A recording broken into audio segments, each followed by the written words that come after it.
Imagine waking up on a cold Tuesday morning. The year is 1542. You are not in a warm bed with a thermostat humming down the hall. You are lying on a straw mattress, pulled close to a hearth that went cold sometime in the night. The stones beneath your feet are ice before you even stand. The window lets in a grey morning light and a draught that cuts straight through your linen sleeping shirt.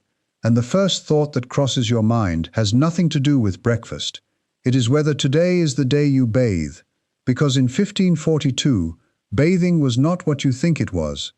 It was not a morning ritual. It was not a weekly appointment with yourself. And the way it was actually done, the beliefs that surrounded it, the rules that governed it, the tools people used, the fears that drove every decision, all of it would stop you cold if you knew the full story. But here is the thing I want you to hold on to before we go any further. Some of what people believed about bathing in the 1500s, ideas that sound strange, even laughable, by today's standards, modern science has quietly begun to confirm. Not all of it, but enough to make you genuinely wonder. Welcome to the Forgotten Past, where we go looking for the stories that history class never had quite enough time to tell you. Today we are going all the way back to 16th century Europe, to a world where the relationship between human beings and water was complicated, misunderstood, sometimes dangerous, and always deeply human. A world where a hot bath could be a sign of wealth, a medical prescription, a social event, or depending on who you asked, a genuine threat to your life. By the time this video is over, I promise you two things. You will never look at the 1500s the same way again, and you will never take your morning shower entirely for granted. So stay with me. We are just getting started. And before we dive any deeper, let us know in the comments where you are watching from today.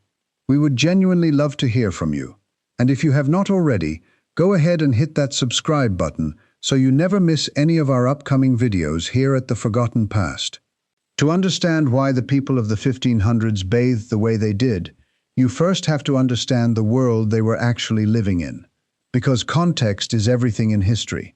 Without it, the past just looks like a long list of strange decisions made by people who should have known better. And that is never the full picture. On the surface, 16th century Europe is a world of extraordinary energy and momentum. The Renaissance is in full flower. Leonardo da Vinci and Michelangelo have already reshaped what human beings believe is possible. The printing press, invented just a few decades earlier, is spreading ideas across the continent at a speed that would have been unimaginable to any previous generation. Trade routes stretch from the ports of Portugal all the way to the markets of Constantinople. New worlds are being mapped. New philosophies are being written. It is, by almost any measure, one of the most exciting periods in all of human history. And yet, for the vast majority of people living through it, the farmer, the craftsman, the baker, the woman drawing water from the well at first light, daily life was something else entirely. It was physically grueling, it was socially rigid, and it was medically terrifying in ways that are almost impossible for us to fully appreciate today. Life expectancy across much of Europe hovered somewhere between 30 and 50 years, not because people were fragile or weak, but because the world was full of things that could kill you without warning, without mercy, and without any treatment that would actually work. And casting the longest shadow over everything was the memory of the Black Death. The Great Plague had swept through Europe in the mid-1300s and had killed somewhere between 30 and 60% of the entire population of the continent. Let that number settle for a moment. In some cities, more than half of every living person was dead within a matter of months. By the 1500s, the plague was not ancient history. It was the living nightmare of your great-grandparents. It was the story your grandmother told in a whisper. It had hollowed out entire towns within living memory, and the people of the 1500s carried that wound with them into everything they did, including the way they cleaned their bodies. Now, to really understand the bathing habits of this era, you need to understand one more thing. You need to understand how medicine actually worked in the 1500s. Because once you do, Nothing about this period will seem irrational again. European medicine in the 16th century was still built on a framework that came from ancient Greece, from the physician Hippocrates, and later from Galen. It was called the theory of the four humors. The idea was that the human body was governed by four essential fluids: blood, phlegm, yellow bile, and black bile. Good health meant these fluids were in balance. Disease meant they were not. And almost every medical decision a physician made was filtered through this framework. Now here is where bathing enters the picture. Physicians of the 1500s understood that the skin had pores. They could see them. They could observe how the body sweated, how the skin absorbed oils, how a wound could become infected through an opening in the skin. They had real observational data. But the interpretation of that data, shaped by humoral theory and by the fresh, living memory of plague, led them somewhere that sounds alarming to modern ears. They concluded that the pores of the skin were like tiny doors, and that hot water, particularly in a communal public bath, could force those doors wide open, and that when those doors opened, disease could walk straight in. Think about what that belief would mean if you held it genuinely. If you believed, as educated and respected physicians believed, that bathing could literally open your body to illness and death, in a world where illness and death were already everywhere around you, would you bathe casually? Would you let your children near a public tub without a second thought? And here is the part that makes this more than just a strange historical footnote. They were not entirely wrong. Shared bathwater in communities without clean water supplies, without any understanding of germ theory, without sanitation infrastructure, shared bathwater absolutely could spread disease. They had watched it happen. They had buried the people who came home from the bathhouse sick. Their theory about pores and humors was incorrect, but their observation was real. And that distinction between a wrong theory and a real observation is the key to understanding everything that comes next. Let us start where most people in the 1500s actually lived their lives. Not in the palace, not in the castle, not in the merchant's well-appointed townhouse. On the farm, in the village, in the narrow, smoky, firelit world of ordinary people. And the first thing I want you to do is set aside the most persistent myth about this era. The myth that common people simply did not care about being clean, that they wallowed in filth without a second thought, too ignorant or too lazy to bother. That is not true. It has never been true. And the historical record makes that abundantly clear. People in the 1500s cared deeply about being clean. They simply had a completely different understanding of what cleanliness actually meant. For the common person of 16th century Europe, cleanliness was not primarily about full-body immersion in water. It was about presentation, about the visible, public-facing parts of the body, the face, the hands, the neck, the parts of yourself that the world could see. If those were clean, you were clean. That was the standard. And within that standard, people worked genuinely hard. But here is the part that surprises almost everyone. The most important piece of everyday hygiene for common people had nothing to do with water at all. It had to do with linen. Linen undergarments, shirts and shifts worn directly against the skin, were the cornerstone of everyday hygiene in the 1500s. The reasoning was practical and, in its own way, quite sophisticated. Linen was understood to be a cleanser. The fabric absorbed the sweat, the oils, and the surface dirt the body produced throughout a hard day of physical labor. It pulled the grime away from the skin. It held it. And then you changed the linen. Wealthy people changed their linen shirts sometimes twice a day. Middle-class households changed them every few days. Even among the working poor, changing your linen was understood to be the central act of maintaining personal cleanliness.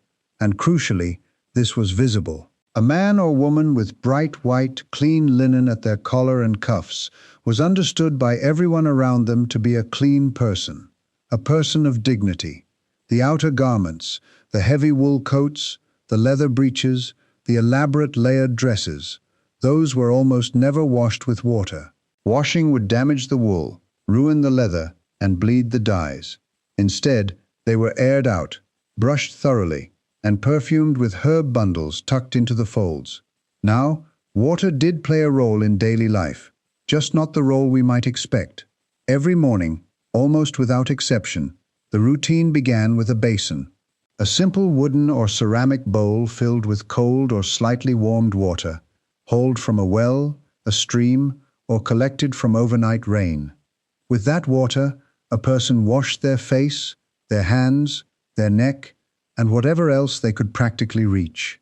This was not a luxury. This was not optional. This happened every day.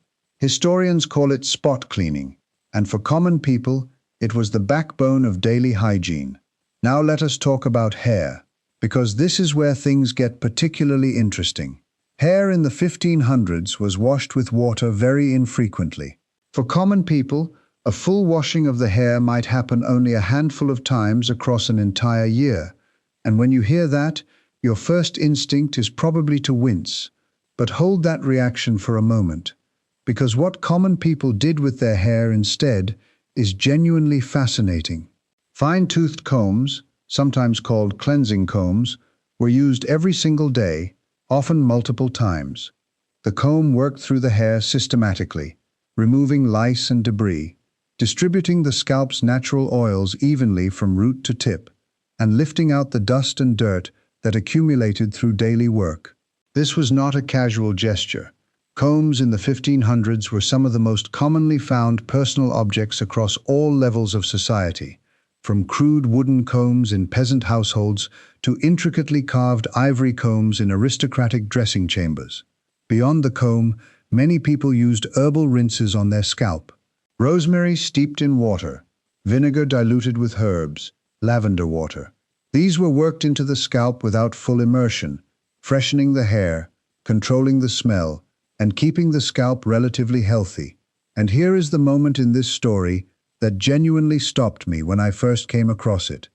Modern trichologists, scientists who study hair and scalp health, have confirmed that the scalp's natural oil production regulates itself when hair is not frequently stripped by washing. The scalp learns to produce less oil. The hair becomes naturally more balanced.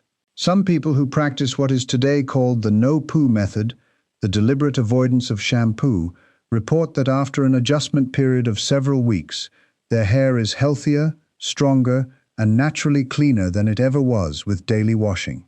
The ordinary people of the 1500s did not know the science behind it, but they had generations of accumulated practical knowledge pointing them in a direction that modern science would eventually validate. 500 years later, now, the full-body bath. It did happen.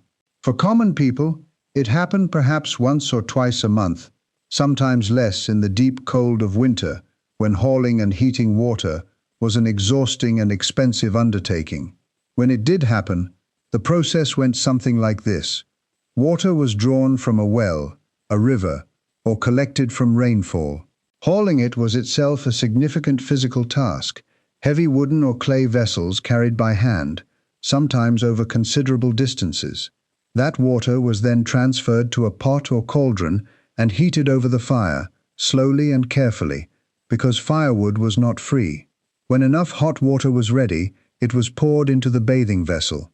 For common households, this was often a wooden barrel, the kind used for storing grain or salting meat, cut roughly in half and set near the fire, just large enough to sit in with your knees pulled to your chest. And then, if you had a family, and families in the 1500s were large, everyone used the same water. In order. The father bathed first, in the cleanest and warmest water, then the mother, then the children, oldest to youngest. And by the time the youngest child, perhaps an infant, had their turn, the water was cold, it was dark, it was thick with everything left behind by everyone who had gone before. And this, historians now widely believe, is the true origin of a phrase you have almost certainly heard your entire life, without once wondering where it actually came from. Don't throw the baby out with the bathwater, because apparently it happened. The water, by the baby's turn, was so dark and so murky that an infant could simply not be seen through it. And the reminder became necessary. Check the tub before you empty it. The baby might still be in there. Pause on that for just a moment. A phrase you have used your whole life, without ever imagining its origin, comes from a very cold, very dark tub of shared bathwater in a 16th century farmhouse. That is what history does. It reaches forward through the centuries and reminds you that the past is never really as far away as it seems. Now let us step through a different kind of door, past the village well, past the farmyard and the narrow streets of the market town, through the gates of the great house, and into the corridors of power and wealth. Because if the bathing habits of common people were fascinating, the hygiene culture of the nobility and the royal courts was something else entirely. It was elaborate, it was political, it was theatrical, and it operated by rules that had almost nothing to do with cleanliness in the way you or I would define it. For the aristocracy of 16th century Europe, personal hygiene was not a private matter. It was a public performance, one of the primary ways that power announced itself. And the bath, when it happened, was not a solitary, quiet few minutes before bed. It was an event. Wealthy households had purpose-built wooden bathing tubs, considerably larger and more refined than the barrel halves of common households. These tubs were often lined with linen sheets to protect the skin from splinters and make the experience more comfortable. Some were fitted with canopies or curtains to keep the steam in and the cold drafts out. Filling them was itself a significant undertaking.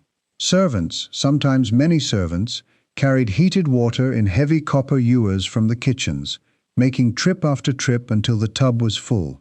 The water itself was prepared with care. Rose water was added, a luxury that came at real cost. Herbs were placed in linen bags and steeped in the hot water like oversized tea bags.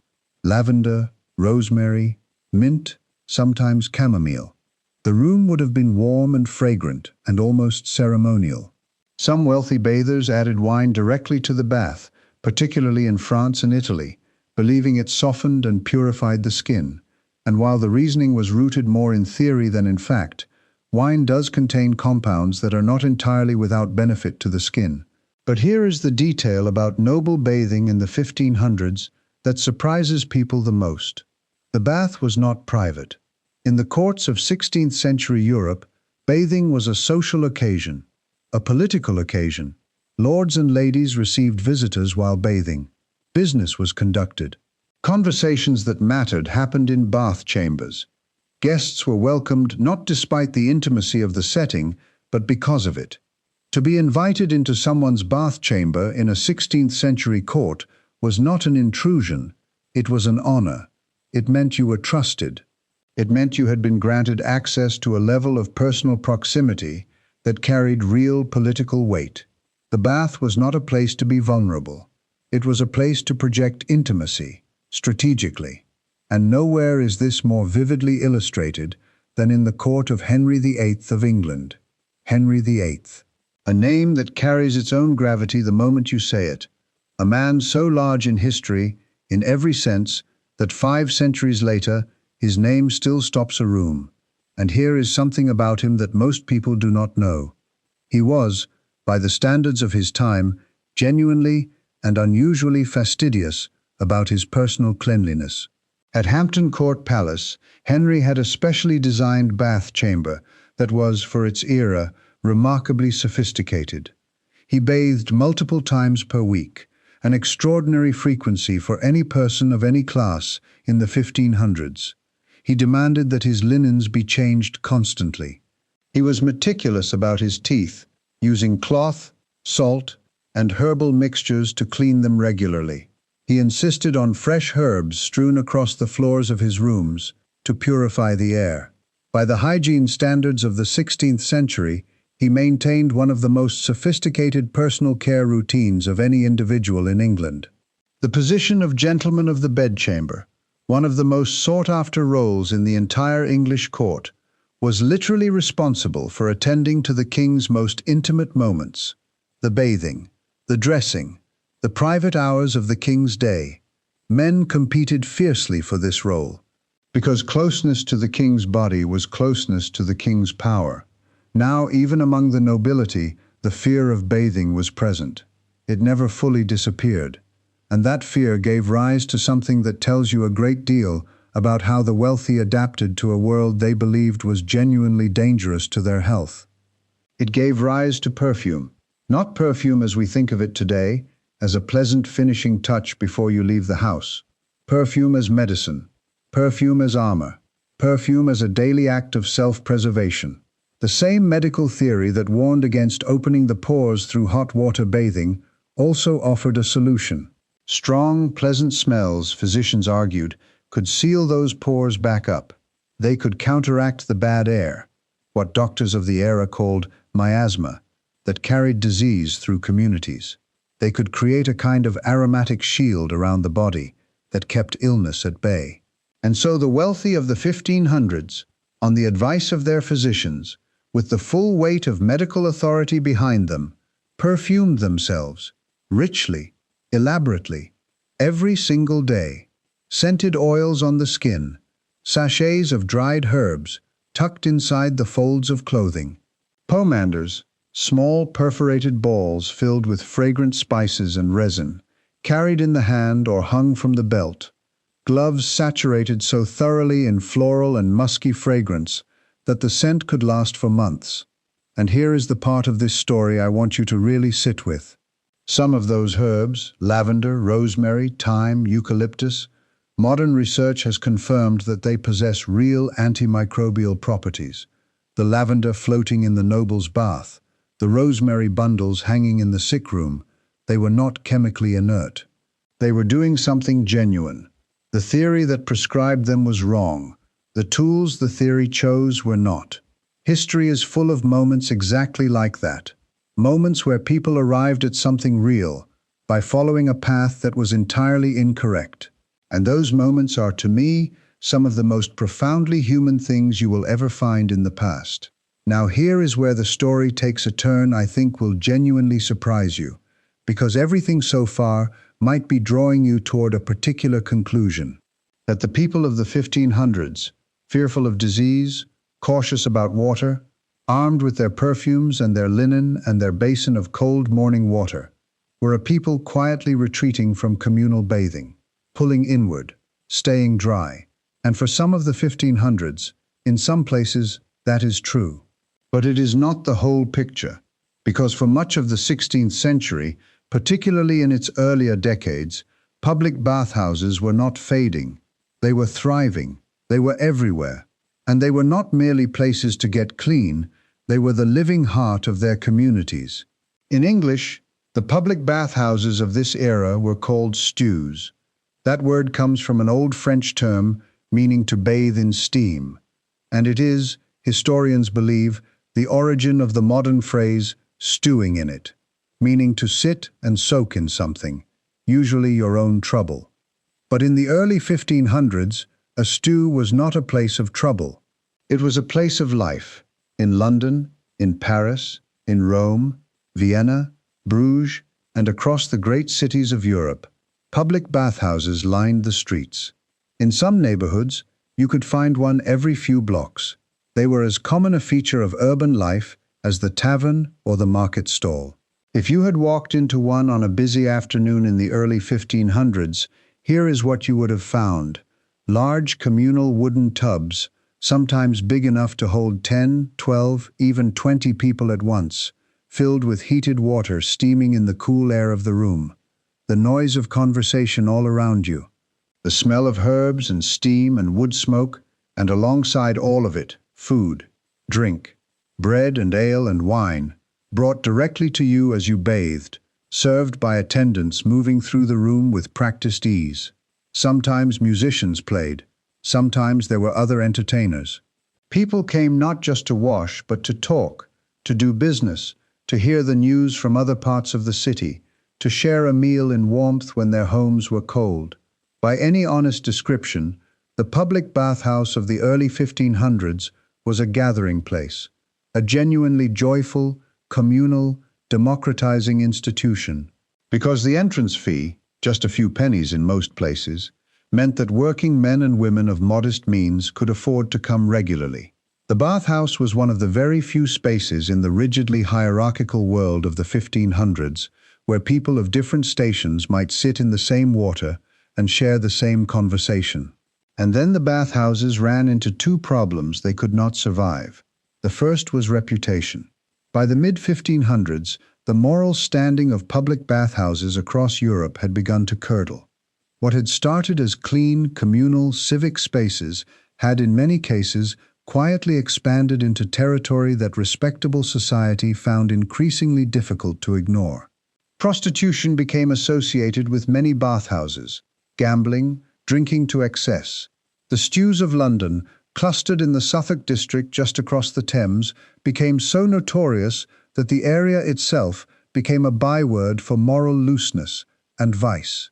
The second problem was disease.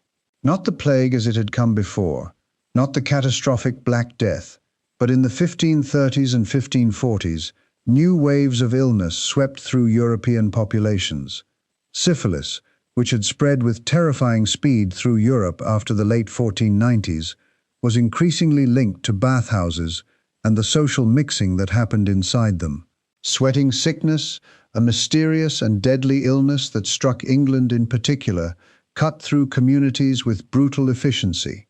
And the bathhouses, with their warm communal water, their crowds of strangers, their shared intimate spaces, became, in the public mind and in the minds of physicians and rulers alike, places where disease was born and spread.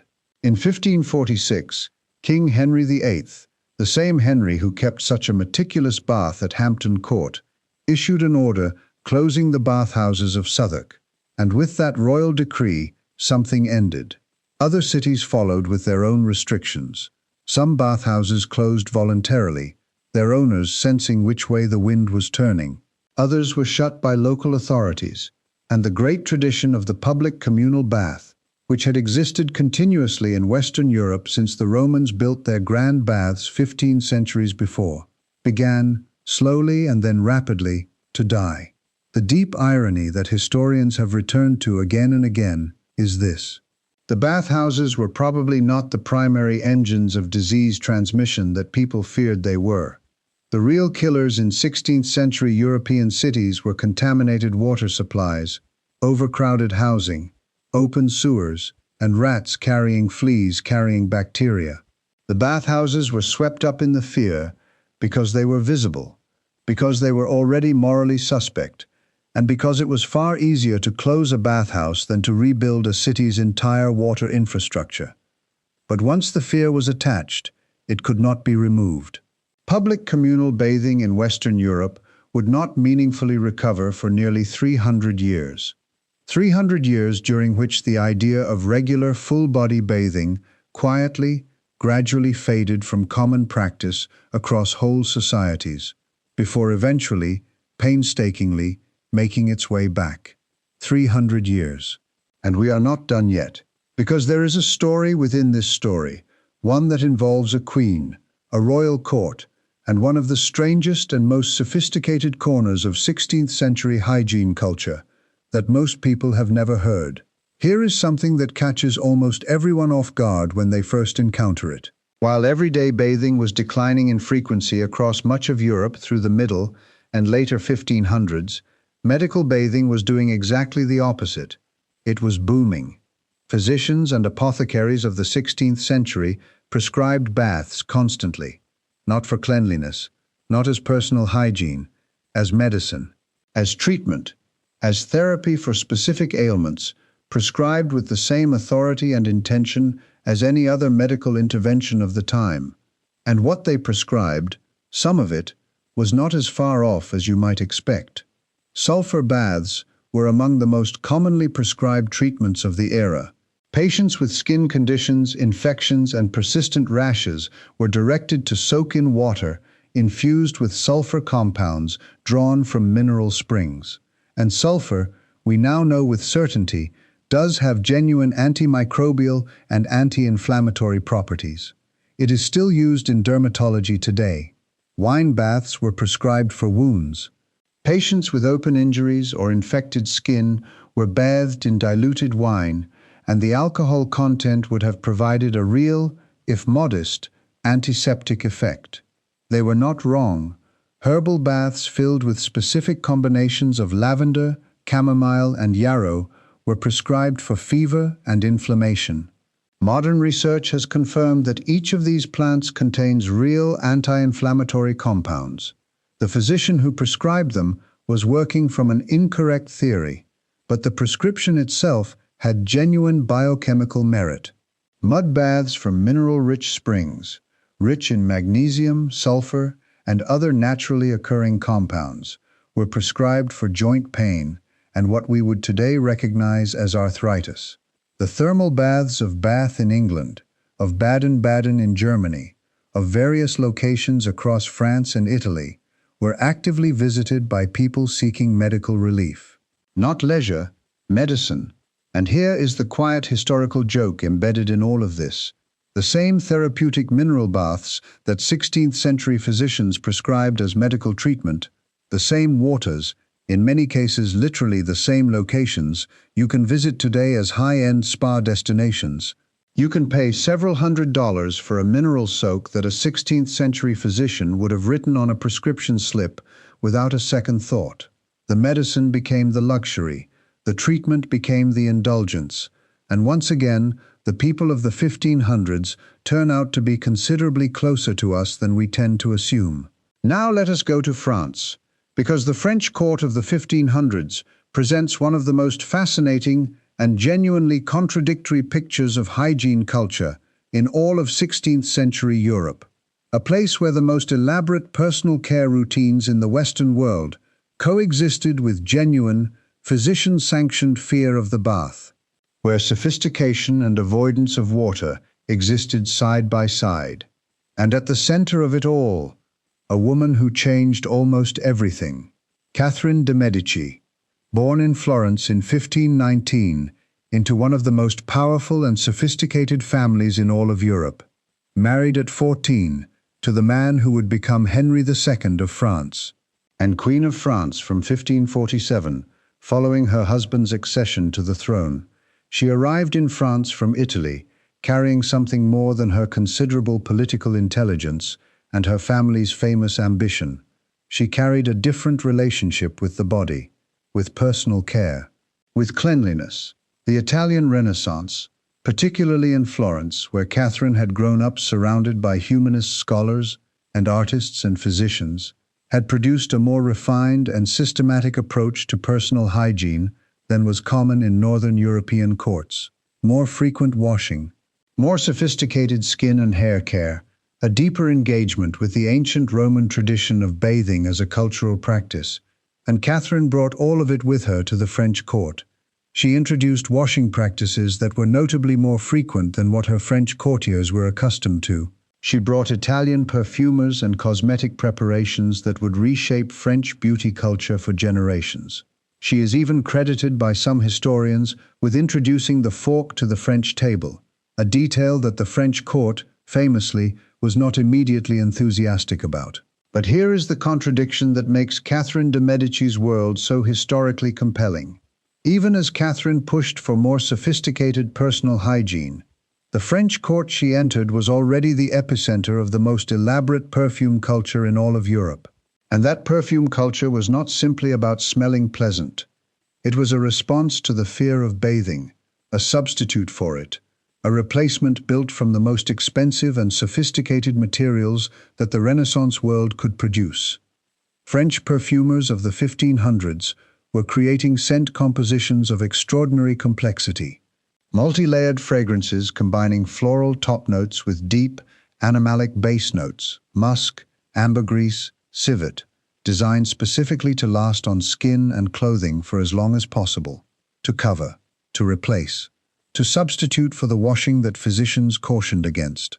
The perfumed gloves of the French Renaissance became some of the most prized luxury objects in Europe. Leather gloves, saturated so thoroughly in complex fragrances that they retained their scent for months. They were traded as gifts between courts, commissioned as diplomatic offerings, carried as objects of genuine political meaning. And then the story takes its darkest turn. There were rumors, persistent, historically documented rumors, never definitively proven, but recorded by contemporaries, discussed by historians, and woven deeply enough into the record of the era to take seriously. The rumors said that perfumed gloves could be used as a vehicle for poison, that certain substances, absorbed through the skin of the hands, could be introduced to an enemy through a beautifully crafted, exquisitely scented gift. Whether the specific cases attached to these rumors are true or legend, the fact that contemporaries believed them, that the idea was credible, tells you something profound about the world of the French Renaissance court. It was a world where your perfume was your armor, where your cleanliness was a political statement, where your bath was simultaneously a luxury, a medicine, a moral position, and in the wrong hands, possibly a weapon. A world of extraordinary sophistication, wrapped around a core of very real fear. Before we bring this story to a close, let us talk about something concrete. Because we have covered the beliefs, the fears, the social rituals, and the medical theories of 1500s bathing culture. Now let us talk about the actual objects, the specific tools and substances that people of the 16th century put their hands on every single day in the act of keeping themselves clean. Some of these will surprise you. A few of them you probably still have in your own home right now. First, soap. Soap existed in the 1500s. It was not a later invention, but it was expensive, often harsh, and far from universal in everyday use. The most common soap available to ordinary people was made from animal fat, lard or tallow, rendered down and combined with wood ash lye in a process carried out at home or purchased from local soap makers. It cleaned effectively, but it was rough on the skin and not particularly pleasant to use. Luxury soap was another matter entirely. Castile soap, produced in the Castile region of Spain and made primarily from olive oil rather than animal fat, was considered the finest soap in all of Europe. It was softer, gentler, more refined, and far more expensive. It was imported across the continent, found in wealthy households, and largely out of reach for common people. Italian soap makers in Genoa and Venice were also producing high-quality olive oil soaps by the 1500s. And these moved along the same trade routes as spices, silks, and other luxury goods of the era. The soap industry of the 1500s was small, but it was real, and it was the foundation on which 4 centuries of development would eventually build the bar of soap sitting on your bathroom sink today. Second, pumice. Pumice stone, the light, porous volcanic rock that forms when lava cools rapidly, was used across all classes, all genders, and virtually all of Europe in the 1500s as an abrasive cleaning tool. It was used on the feet to remove hardened skin, on the elbows and knees, on the roughened hands of laborers. Anywhere the skin had accumulated layers of dead skin that needed to come off, it was cheap, practical, widely available, and it worked. If you have ever bought a pumice stone from a drugstore to use on the rough skin of your heels, you are using a hygiene tool that the people of the 1500s would have recognized immediately and without explanation. Third, tooth cleaning. This one tends to surprise people because the popular image of the 1500s does not typically include anyone paying much attention to their teeth. But they did. People across all levels of 16th century society understood that the teeth needed regular attention. The tools varied by wealth and access, but the practice was widespread. Common methods included rubbing the teeth with a small cloth or piece of linen, sometimes dry, sometimes dampened with water. Salt was the most common abrasive agent, and salt, as a gentle abrasive and naturally antibacterial substance, actually does clean teeth reasonably well. Chalk powder was also used. Ground herbs. Mixtures of burned rosemary ash combined with salt and aromatic herbs to clean the surface and freshen the breath. Wealthier households had access to more refined tooth powders, incorporating ground charcoal, myrrh, and various aromatic resins that came through trade with the East. And since we are talking about teeth and the 1500s, I cannot resist one particular story. Elizabeth I of England, who came to the throne at the very end of our period, in 1558, is famously described by a foreign ambassador as having black teeth. The assumption when most people hear this is that Elizabeth did not care for her teeth, that she was careless about dental hygiene. She was not. Elizabeth I is documented as taking considerable care of her teeth by the standards of her time. She used cloth and tooth powders. She had court physicians attending to her dental health. The problem was not hygiene, the problem was sugar. Elizabeth had an extraordinary fondness for sugar, a luxury that was by the late 1500s becoming increasingly available in England through trade with the Americas and the East. She consumed it in quantities that were, even by the standards of the era, considered excessive, and the sugar simply won. Fourth, and perhaps most important of all, aromatic herbs. We have mentioned these throughout our time together today, but they deserve a complete picture. Lavender, rosemary, thyme, mint, chamomile, yarrow, rue, hyssop. These were not decorative accessories in the 16th century. They were working tools of daily hygiene. They went into baths, into hair rinses, into linen drawers to scent clothing, into bundles hung in rooms to improve the air, into sachets worn close to the skin beneath outer garments, into the water used for spot washing each morning. A person of the 1500s who practiced the full range of available hygiene, clean and regularly changed linen, daily spot washing with herbal water, careful daily combing with herbal rinses applied to the scalp, fragrant sachets worn against the body, and rooms kept fresh with aromatic plants. That person was not the nightmare that popular culture has constructed. They would not have smelled like a modern shower. They would have smelled different, earthier, more herbal, smoky perhaps from the fire, but not the medieval horror show that cheap history and easy comedy have trained us to imagine. The people of the 1500s were trying. They were working with what they had, and what they had, when you look at it honestly, was considerably more than nothing. So let me ask you something. After everything we have just explored together, the linen and the basin, the wooden tubs and the shared bathwater, the grand baths of the nobility, and the warm, lively chaos of the public bathhouse, the physician's warnings, and the perfumed gloves, and the herbal rinses, and the pumice stone, and the sulfur springs. After all of it, what do you actually think of the people of the 1500s?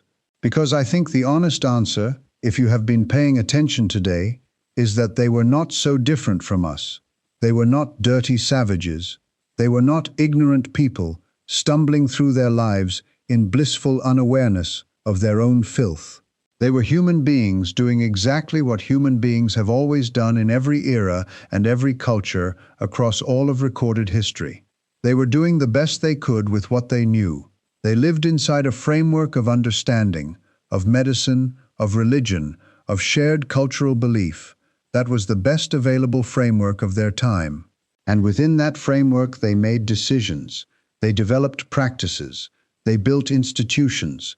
They created out of the raw material of their knowledge and their fear and their remarkable ingenuity a culture of cleanliness that was adapted to their world, just as we have adapted ours to the world as we understand it today. They feared the open pore and the bad air. We fear antibiotic-resistant bacteria and microplastics in the water supply. They perfumed themselves as medicine. We take supplements and track our sleep and read studies about the gut microbiome. They avoided the communal bath after the plague swept through their communities. We avoided public spaces after a virus swept around the entire world in our own lifetime. The specifics change. The human response, the fear, the adaptation, the search for safety and cleanliness in an uncertain world, that does not change. Not in 500 years, not in 5,000. And here is what I keep coming back to. The thing that makes me return to these stories again and again. The people of the 1500s, the farmer's wife in her linen shift, the nobleman with his rosewater bath, the young apprentice paying his penny at the bathhouse door, the physician writing his prescription for a sulfur soak. None of them knew they were living in history. They were just living. They were just trying to be clean and healthy and safe and human. The same as you, the same as me. the same as everyone who will come after us and look back at our time with the same mixture of curiosity and gentle disbelief that we bring to theirs.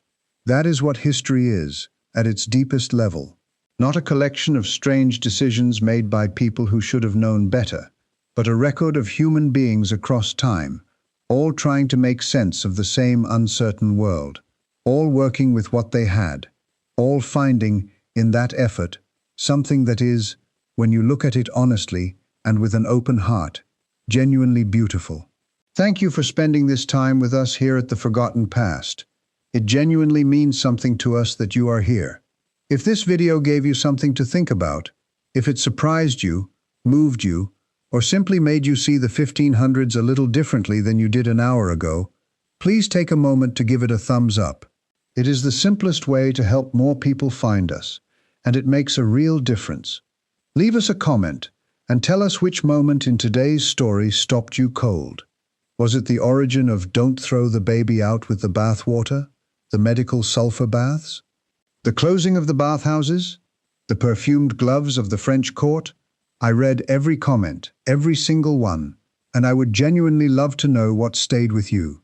And if you are not yet part of the Forgotten Past family, please consider subscribing. We have so many more stories where this one came from.